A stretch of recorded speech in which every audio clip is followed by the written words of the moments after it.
बच्चों कैसे हो आप सभी लोग। एक कमेंट बार बार आप सभी का आ रहा है कि सर एनटीए ने फॉर्म क्यों नहीं रिलीज किया। 2 तारीख को बोला था सर, मेरे साथ उसने धोखा कर दिया। बताइए, मैं पूरा दिन बैठा रह गया। तो उसका जवाब मैं दूंगा, लेकिन उससे पहले एक सवाल ये बताओ, फॉर्म 2 को रिलीज हो जाता या 2 दिन बाद रिलीज होगा तो उससे क्या तुम्हारे अंदर की बेचैनी समाप्त हो जाएगी क्या? बिल्कुल भी नहीं है। फॉर्म रिलीज होने से सिर्फ एक फ़ायदा हमें पता चलता कि सारी यूनिवर्सिटीज़ में क्या डोमेन सब्जेक्ट करना है सेलेक्ट, ये पता चल जाता है। ठीक है, बट मोटा मोटी अब एक आइडिया सबको लग ही चुका है कि कहाँ क्या पूछा जाना है।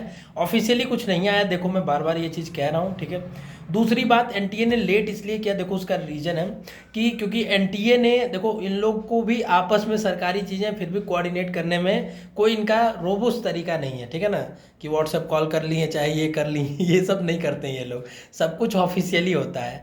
तो सारी सेंट्रल यूनिवर्सिटी से इनको डाटा मांगना था एनटीए को कि तुम्हारे यहाँ कौन कौन से कोर्स चलते हैं और किस कोर्स के लिए क्या डोमेन दोगे ये तुम बताओ। ठीक है, तो इसके लिए उनको एक फॉर्म रिलीज किया गया कि आप यूनिवर्सिटी का भर के बताइए क्या क्या डोमेन होगा, मतलब क्या क्या आपने डिटेल्स भरिए, फिर आपकी बात किया जाएगा, आपसे चीज़ें डिस्कस की जाएगी, या आप हमको बना के दीजिए एक।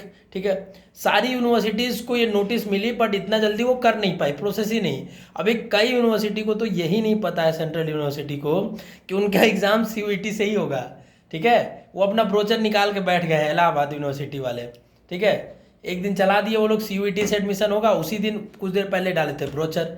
तो अभी वो लोग समझ ही नहीं पाए प्रोसेस को, समझ रहे हो? तो थोड़ा अभी उनको ही समय लग रहा है डाइजेस्ट करने में, और वो एक्सपेक्ट कर रहे हैं बच्चों से। इसीलिए हम लोग कह रहे थे ना कि हम लोगों ने प्रेशराइज किया, ट्विटर मूवमेंट किया कि थोड़ा जब जल्दी पता चले तो बच्चे उस पर तैयारी करें अच्छे से।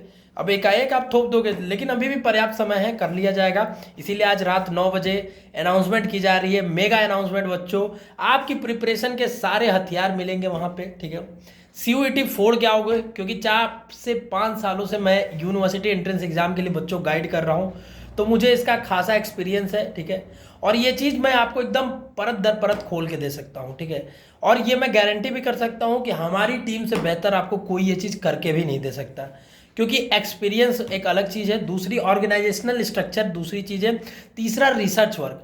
हमारे काम के पीछे काफ़ी इंटेंसिव रिसर्च होता है, काफ़ी मेहनत किया जाता है। ठीक है, कोई भी चीज़ आप देखोगे, प्रेजेंटेशन जब देखोगे, क्वालिटी ऑफ जब देखोगे, देखो हमने सिलेबस भी डाला, स्टैंडर्ड एक एक चीज़, एक एक टॉपिक तक हमने बताया कि किस चैप्टर में क्या टॉपिक आएगा। तो जल्दीबाजी का काम शैतान का होता है, ऐसा नहीं कि जल्दीबाजी देते हैं हम लोग, जल्दी भी देते हैं, बट जल्दी के चक्कर में गलत नहीं देना चाहते हैं। थोड़ा अगर डिले भी हो तो एकदम रोबूस्ट चीज़ मिलेगी आपको, ऐसी मिलेगी कि एकदम मतलब आप सेटिस्फाइड रहोगे, उसके बाद आपको बेचैन नहीं होना पड़ेगा। आप ये बताओ, जो सिलेबस हमने डाला क्या वो कहीं कंपेरेबल है किसी से भी? वैसा डिटेल सिलेबस पाने के बाद आपको पूरा एकदम सब्जेक्ट का डेप्थ पता चल जा रहा होगा कि कितने डेप्थ में इस सब्जेक्ट के पानी में जाना है। ठीक है ना। दूसरी बात ये कि एनटीए ने फॉर्म इसीलिए लेट रिलीज किया कि जब एनटीए का फॉर्म आएगा तो उस फॉर्म में कॉलम होंगे, 3-4 कॉलम। देखो, पहला कॉलम ये होगा कि आप किस किस यूनिवर्सिटी के लिए अप्लाई करना चाहते हो, उस यूनिवर्सिटी को सेलेक्ट करो, सारी यूनिवर्सिटीज़ का नाम होगा उसमें। ठीक है ना। दूसरी बात कि आप किस कोर्स के लिए सेलेक्ट करना चाहते हो वो सेलेक्ट करो, ये भी हो सकता है, ये हो भी सकता है, नहीं भी हो सकता है। ठीक है, पर तीसरी चीज सबसे इंपॉर्टेंट उसमें होगी कि आप 9 पेपर में से कौन कौन से पेपर देना चाहते हो ये भी सेलेक्ट करो। मतलब फॉर्म भरते वक्त ही यूनिवर्सिटी, कोर्स और सब्जेक्ट, डोमेन वाले या जनरल टेस्ट वाले, तीनों चीज सेलेक्ट कर लेने हैं। ये तीनों इंसान तभी सेलेक्ट कर पाएगा ना जब सारी यूनिवर्सिटी का डाटा हो। तो इसीलिए उन्होंने सारी यूनिवर्सिटी अभी डाटा रिलीज नहीं की थी, तो सारी यूनिवर्सिटी जब डाटा रिलीज नहीं की, बच्चों को पता नहीं चला, तो बच्चे फॉर्म कैसे भरेंगे?